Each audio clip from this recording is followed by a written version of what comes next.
జరుగుతుంటుంది. కాబట్టి మీరు మాట్లాడే మాటల్లో సరైన నిర్ణయాలు ఏమీ ఉండవు, భార్య మాట్లాడినా భర్త మాట్లాడినా.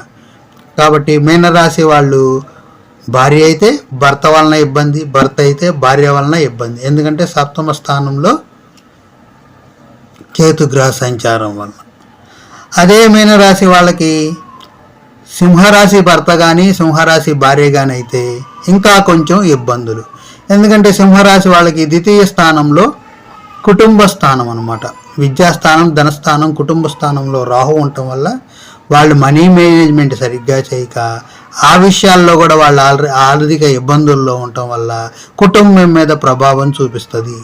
కాబట్టి చూసుకోండి.